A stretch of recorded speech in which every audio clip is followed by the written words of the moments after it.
되게 재밌는 포인트는 네. 우리 문재인 때와 달라. 우리 공급 부족한 거 네. 인정해. 해놓고 그래서 그래서 공공임대를 많이 시켰습니다. 똑같은. 공급 부족을 그렇죠. 공공임대로 해결하겠습니다. 네. 그러니까 그 공공임대 저도 할 얘기가 많은 게 이런 거죠. 그러니까 제가 말씀드린 게 뭐냐면 그 골프 연습장이 있었어요. 근데 제가 이제 예전에는 골프 연습장 우리 골프 연습장 치지 않습니까? 근데 예전 아파트에서는 그게 그냥 무료였어요. 무료. 그러다 보니까 한두 명이 계속 치고 있는 거예요. 몇 시간을 공짜니까 몇 시간을. 그러니까 그러면 이제 거기 입주민들이 이제 그 못하는 거예요, 골프는. 왜냐면 죽치고 있으니까. 그래도 뭐라고 할 수 없지 않습니까? 근데 이제 지금 제가 살고 있는 데는 1시간에 12,000원인가?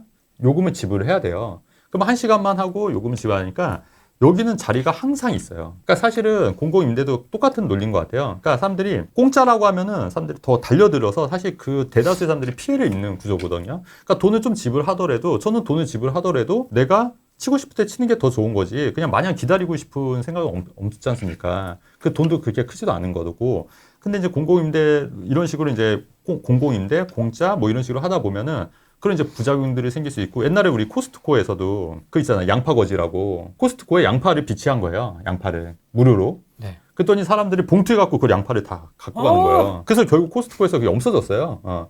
그 이케아 옛날에 그 연필 있었거든요. 연필. 맞습니다. 알죠? 맞습니다. 그거 지금 없지 않아. 지금도 있는데 그게 하도 가져가니까 그걸 비치를 안 한다고 그랬다는 거예요.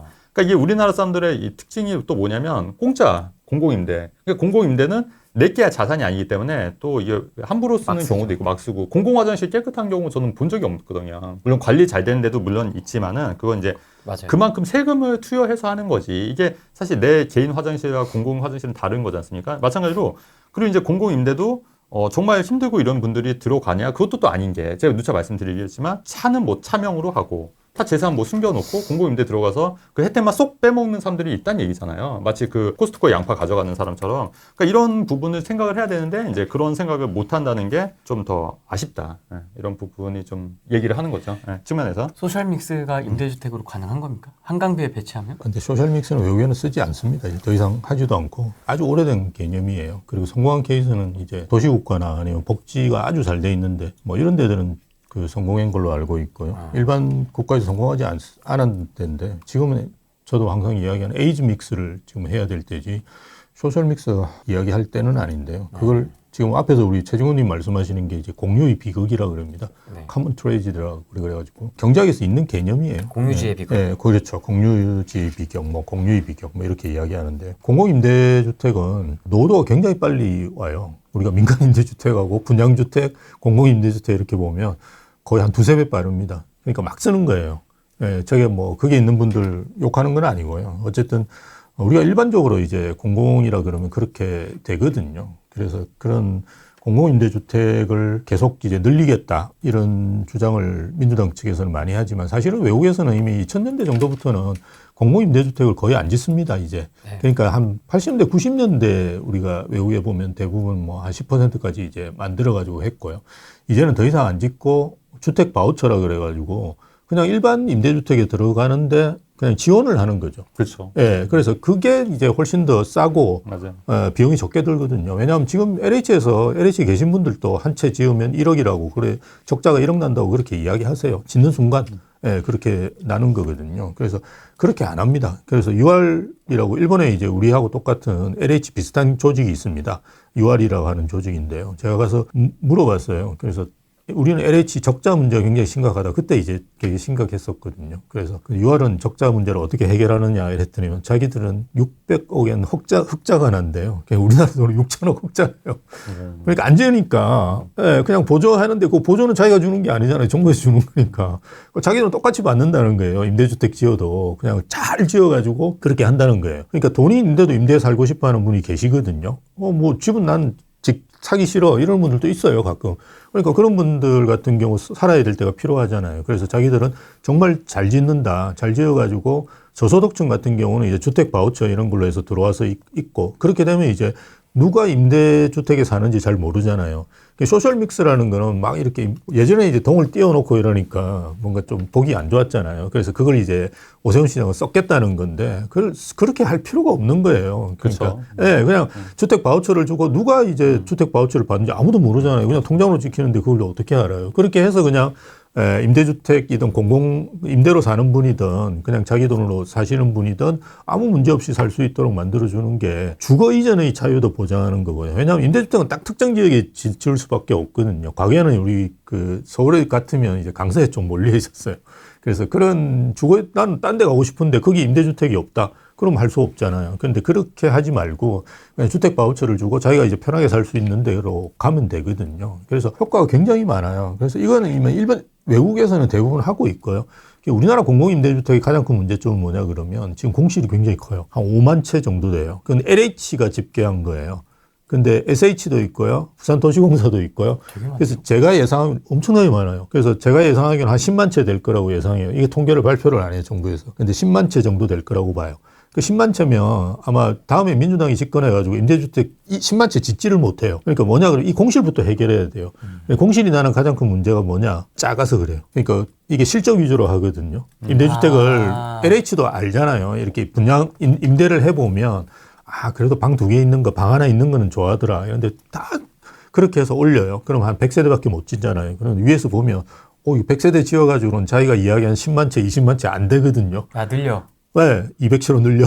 이렇게 되면 쪼개는 게 막 그렇게 해가지고 올리거든요. 네, 그럼 200채, 괜찮아. 이러면 이제 어떻게 돼요? 다 공실인 거예요. 네, 그렇게 해서 공실이 엄청나게 많아요. 그래서 지금 사실은 그 공실난 임대주택을 이를테면 제대로 하려면 내력벽 철거하든지 해서 합쳐야 되잖아요. 이제 2세대를.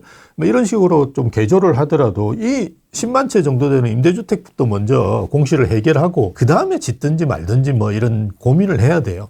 근데 지금 LH에서만 5만 채를 가지고 있는데 공실인 거를 이것도 제가 볼 때는 좀 축소해가지고 발표할 거예요. 그런 걸 다 따지고 보면 지금 공실이 엄청나게 많아요. 그게 이제 LH의 당연히 그 수익성을 깔아먹고 있는 거거든요. 그래서 공공임대를 하려고 하는 분은 지금 공실 상황이라도 제대로 파악하고 왜 임대가 공실이 나는지, 임대주택 사는 분 또 큰 집에 살고 싶어 하잖아요. 그래도 적당한 주거권, 그 헌법에 보장된 주거권을 보장해 주는데 왜 자꾸 조그만 데 자꾸 들어가 살아라고 하는 거예요. 그죠? 4인 가족 12평이면 충분하답니다.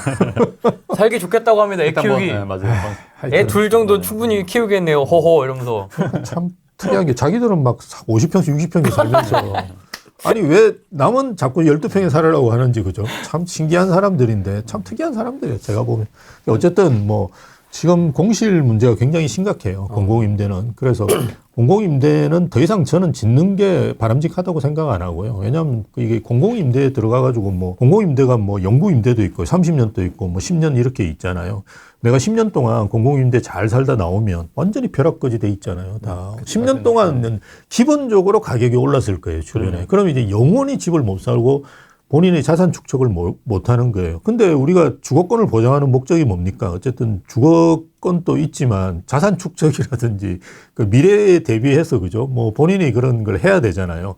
근데 그거를 막는 지름길이거든요. 그래서 저는 이제 공공임대든 민간임대든 4년 이상 해주면 안 된다고 생각해요. 맞습니다. 4년 동안 해가지고 자기가 자립 못한다 그러면 평생 자립 못해요. 그럼 우리가 주변에서 저는 60년 동안 사람을 봐왔는데 이제 대충 알거든요. 4년, 길어도 한 8년 정도 했는데도 자립을 못 하잖아요. 자립할 가능성이 거의 없어요. 근데 그 친구가 문제가 많아요. 일단, 물론 흑수저고 저기 있겠죠. 사회 출생이라든지 이런 것도 있긴 하지만 8년이라든지 4년이라든지 이런 동안 본인의 노력에 의해서 뭔가 사회적으로 좀 성장해 나간다는 개념이 없는 친구는 대부분 불가능해요. 사람은 바꿀 수가 없어요. 예. 맞습니다. 아니, 그건 진짜 저보다 훨씬 더 경험이 많고 네. 이렇게 똑똑하신 분들도 다 하는 이야기예요. 겪어보면 알아요. 저희 사람은. 제가 직원을 얼마나 많이 겪었고 그 다음에 학생들을 얼마나 많이 교육했겠습니까? 그래서 안 되는 친구들은 안 되거든요. 그걸 무슨 30년씩이나 임대주택, 물론 이제 정말 저소득층이 있겠죠. 그죠? 그리고 정말 힘든 분들이 계시면 그거는 진짜 얼마 안 되거든요. 지금 현재 있는 임대주택으로 충분해요. 근데 지금 사회에 처음 나오는 대부분이 보면 사회초년생이나 신혼부부, 청년 이런 친구들한테 임대주택 엄청나게 권하잖아요. 이거는 정말 그 친구들 자립을 막는 지름길이에요. 그래서 한 4년 정도 하고 그냥 내보내야 돼요. 막 내보내요. 졸업시켜. 네, 졸업시켜가지고 너 사회 나가지고 부닥쳐가지고 살아라고 이야기해야지 살지. 그냥 계속 그냥 편하게 두면 맨날 누워만 있지 일하겠어요. 그 친구들이.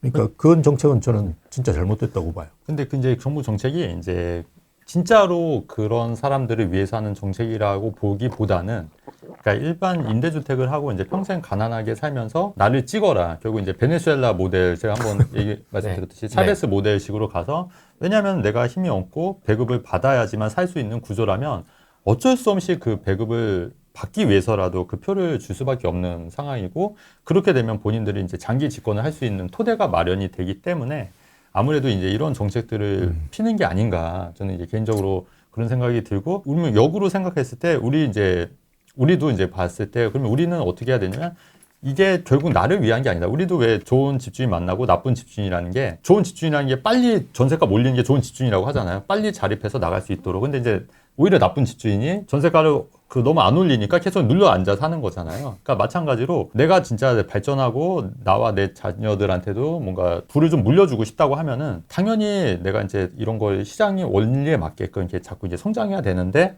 이제 그거를 못하게 막는 거거든요. 사실은 이게 정책 자체가 그렇기 때문에 그런 거를 빨리 여러분들이 인식을 하셔야 되는데 그럼에도 불구하고 아직도 많은 분들이 그런 거에 대해서 깨어있지 못하다. 저는 좀 그렇게 생각을 해요. 그래서 최근에도 우리 그 방송에서 얘기했지만 일본은 30만 원, 100만 원 주는 거 국민들이 거절했다고 했지 않습니까? 그러니까 그만큼 일본의 국민들은 깨어있는 거예요. 한편으로는. 근데 우리나라는 25만 원 당장 그거 받는 거 좋아하는 사람들도 분명 있지 않습니까? 그러니까 그것 때문에 또 뽑겠다고 하는 사람들도 있는 사람도 있고요, 실제로. 그렇기 때문에 그런 거를 좀 많이 좀 빨리 깨달아야 되는데 참 그게 쉽지는 않은 것 같아요.